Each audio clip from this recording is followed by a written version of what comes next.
We are talking to Grammy-nominated comedian, actress, petite flower, love goddess, and also acclaimed author. It's Yay! and with accordion in tow. Yeah! Oh, my goodness. Let me tell you, she does not disappoint. Judy Tenuta is with us.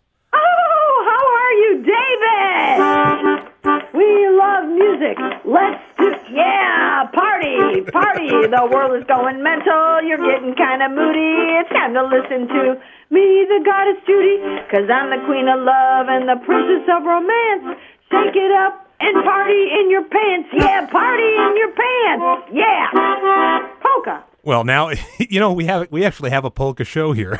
Nice! Yes. You would fit right in there, too. I want to talk to you about your book because it has a very lascivious title. Yes, but Frontal Tenudity. Right, and this is not what you would expect. It's sort of an autobiography, self-help, and cookbook all wrapped up in one. Yeah, that is an excellent summary. Thank you. That's right. It's a kind of a little bit autobiographical, a cookbook, and love advice all in one. Yes. Now, you've written other books before in the past. What made you decide to combine all these different elements and create the full-on Judy Tenuta experience? Well, number one, as you can also see, the book is almost, in a way, a little video. I have all these great pictures in it. Mm-hmm. And the reason for that, I wanted to make sure that people see me, because, hello, I don't have a drug problem. I'm not in the Betty Ford Clinic, so I'm not on TV right now. Right. Well, yeah, maybe you'll have to work on that after this interview. You know exactly what I'm talking about. So, in the meantime, I wrote the book also because people, especially here in Hollywood, people never say what they mean. You know, they're like, to get through any conversation, you need a shovel because people are so full of it. So, for example, I have Judy's Hollywood to English Dictionary. And, people say things like, oh, we're best friends forever, and that really means we wave to each other on the red carpet. Right. Or, oh, I love your work means I just saw your sex tape. And, just things like that. There's at least 85 of those. Here's another one. I'm a successful screenwriter means I'm in AA.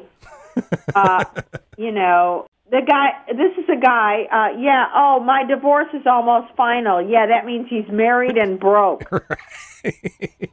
So, and then the next segment, there's like at least 85 or 90 of those with pictures, and they're great, And then I have, as you know, little things about my life, like Judy's Big Fat Secret and, Sassy in Seattle, things like that. And then I have a segment called A Stoner Snack Attack and Love Slave Recipes.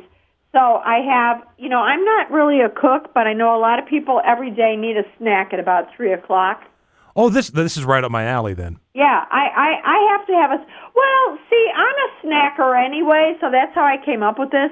My brother Bosco told me that I need to do this because I eat like a stoner, even though I'm not. Okay. Yeah, make sure to indulge in Ben & Jerry's Chunky Monkey ice cream and Ruffles potato chips after a breakup with your lying pig. Now, by the way, you don't have to have a breakup. It's just good to have, I like butter pecan ice cream, too. You know what? It sounds so good you might just break up simply to have those items. Good answer. Yes, right. Hello. So in a way, this self-help book is sort of indulging in decadence. Yes, because everybody's telling you, oh, eat this raw grass and graze next to a cow. Well, what if you die the next day and all you had was dirt? That's no fun. I like this philosophy. I'm not telling you to stuff yourself with just this. This is like a little snack you have maybe in the middle of the day. Sure. You could work it off, Then I have another whole section called 40, it's love advice, but I like to call it 40 ways to breed a love slave. And these all come with pictures as well. This shows me sitting on a sofa. It's a really great picture. It's almost me in my tribute to Anne Margaret. I look like a little. As you notice, I do tributes to different people in my pictures. You know, some of them are pictures of me, but also sometimes I might resemble, Lindsay Lohan or Lady Gaga or Paris Hilton or Madonna. Right. You know.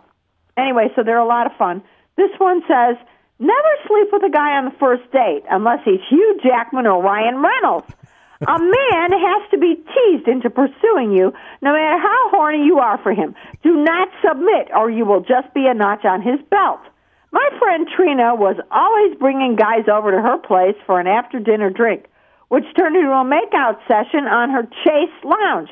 Ladies, you must never do the chasing. The pig must chase you. I was going to say that. Obviously, there's a lot of great things to learn from this book, but it is filled with so many photos that if you were completely illiterate, you could still you could still enjoy right. it. The pictures tell the story. Right. You've done so many things, and you were a spokesperson for a lot of and I this just came to me, and I don't even know if I should even be asking this question, which means I'm going to. Okay. Have you ever had a casting couch sort of issue? Has anybody ever said... Oh, my God, yes. Well, when I was very young, even when I was, I first went to New York when I was only like 20, and, I was auditioning. My girlfriend said, at that time I thought I could just be an actress, but then I quickly realized, what the hell do I need waiting in a room with 5 other, women who want the same part? Hello, we all know it's like who gets to the casting couch first. Right. So anyway, I was auditioning for this movie, and my girlfriend said, yeah, this will be really good, and you just go in and see the guy. Well, she neglected to tell me, first of all, the guy's name was Guido, and I go in there, and he goes, yeah, you could be really good for this part. But you might need, I'm going to need you to take off your blouse. I go, guess what? Not in this universe, pig. Yeah, right. Okay. Hello. So you've incorporated some of these stories into your stand-up. Oh yes. I have to ask you, just going back into the past here. Certainly in the 80s, a lot of comedians, and I don't know if it's the same way now, but a lot of comedians were very distinctive. They had very distinctive personas. Yes. If you heard Richard Lewis, you knew it was Richard Lewis. If you heard Sam Kinison, you knew it was Sam Kinison. If we heard you, we would know it was you. Yes.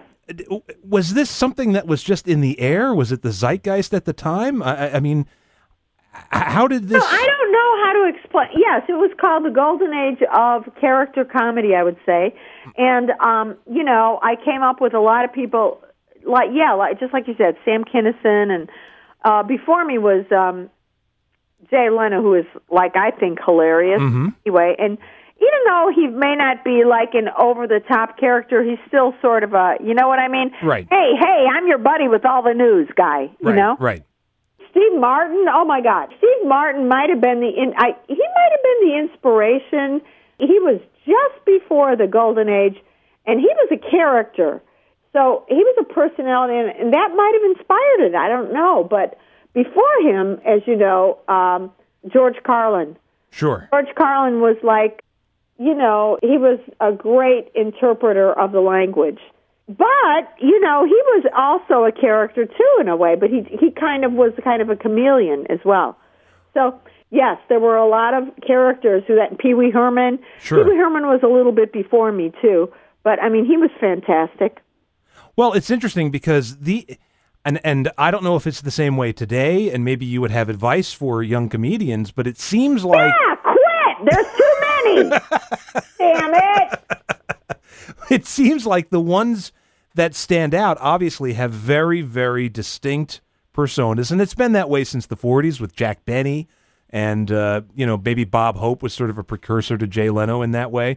Yes. And I don't know if I see that these days anymore, and that might be why I don't follow stand-up too much, new stand-ups. Yeah, there's some, I think, after me, I think Chris Rock is very funny, and he's really he's kind of a character, He's great. I love him. There's a lot. I don't know. There's a lot of funny people. They may not be as charactery, but You blow them out of the water anyway. Oh, thank you. I let you say it. We love that story. Love that story. Love that story. Yeah. None of these comedians, as far as I know, have their own religion. However, yes, you do. I do. My name is Judy, and I have my own religion, Judaism. That's right. And you can forget about your problems by thinking about mine for a change. And that's one of the reasons for this book. I give you so many, as you say, pointers and really guidelines for your life. I guess there isn't a church for Judaism yet, but if one gets the book, that would almost be, in a way, your Bible. Yes, and you're absolutely right. This is a form of Judaism Bible, but also it's not just about me. It's really, like you said, it's helpful advice. Well, again, now, where would people go to get the book? Thank you. Yes. Well, first of all, you can always go to my website, judytenuta.com, and there's a link there. But also, this book is available on anything. iTunes is the best way to access it. It's called Full Frontal Tenudity.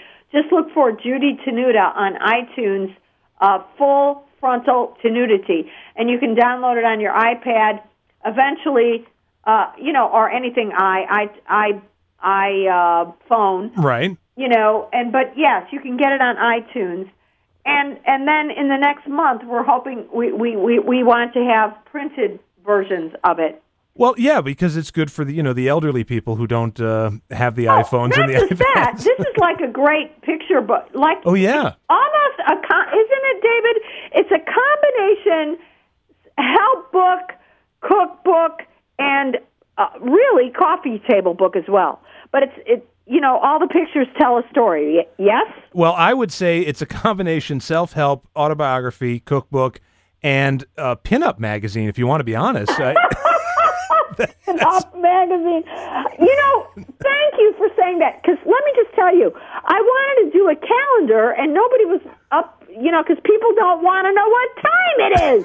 They don't want to know what day it is, because they're too busy sniffing bath salts and biting people's faces off. Instead of keeping track of time and trying to improve the economy and improve their lives, they're sniffing bath salts. We don't need this, David. That's true. Cannibalism is not the answer. This is what I'm trying to say. Please say no to cannibalism. Thank you. That's my new slogan for the week. I would say that, with the news that we get on the internet every other hour, it's an endless source of material for you, I would imagine. I cannot even believe this stuff on there. I don't want to believe it. The worst yet was, this cannibalism. Wait, what about the one where the guy, as a tribute, he loved his cat so much, he turned him into a helicopter after death. Did you see that? I did, yeah. Okay, but in a way, the cat, he didn't torture. The cat was already dead. Right. What better way? I don't know how sanitary that would be, though. That kind of scares me. I mean, I certainly hope he had him laminated, which would clean it. Sure. Right? Yeah. Well, it was humane yet creepy. It was humane yet creepy, and at least he didn't kill anything. Like, what we don't want to hear about are these guys who, decide, I'm so in love with my wife, I'm taking her to Aruba and stuffing her in a lake. No. These are the guys who need not a trial, just to be put in prison. Why waste our time? Exactly. And tax dollars. Come on, dudes, just put them in prison. So, essentially what we're saying is put down the bath salts. And down the bath salt. Right. Get yourself, by the way, when that story came out, I'd never even heard of this stuff. See, David, let me say, I'm thinking, gee, bath salts relax me. What am I doing? What is this where you take bath salts and you want to bite some guy, take off your clothes and bite some guy's face off? What the hell is that? They're using the wrong bath salts. Apparently. Well, you know. Well, yes, and just to clarify, yes, I don't think it's really fair. They should call it what it really is. It's really like PCP. Yes, exactly. And so they're giving it a much kinder, gentler, intriguing name. Bath salts from Bed Bath & Go Blonde are relaxing things that you... But what the news is reporting on, these are really forms of PCP, very, very dangerous hallucinogenic drugs that cause an already disturbed person to turn into a murderer. Now, I only have so much time with you, but I do want to mention that you've got not only the book, but also some new projects coming out, new movies and stuff. Yes. I have a new movie that is really fun. It's out now. It's going to different... it's had a few premieres. It's called Going Down in La La Land. Now, keep in mind, I'm not the main character, but I have very, very fun parts in these movies. And in this one, I get to be a bewitch. I don't want to say the word, Sure. But you know what I'm saying. Oh, of course. So it's a fun part for me to be nasty. It's like if I were Bethany Frankel, who in real life, Right. Yeah, like, we need to hear this, bitch. Oh, I got my own show, thanks to Ellen. Oi, could you just plot? I'm so talented. Yeah, stuff it, okay? So, and people can go to your website. What about Facebook?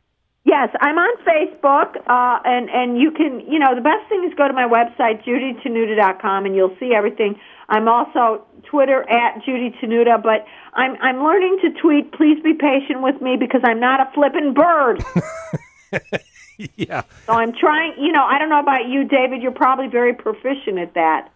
I'm not much of a tweeter. I have an account, but... it's like, do I really need to know what Ashton Kutcher had for breakfast while he was punking someone? Right. No! I don't think so.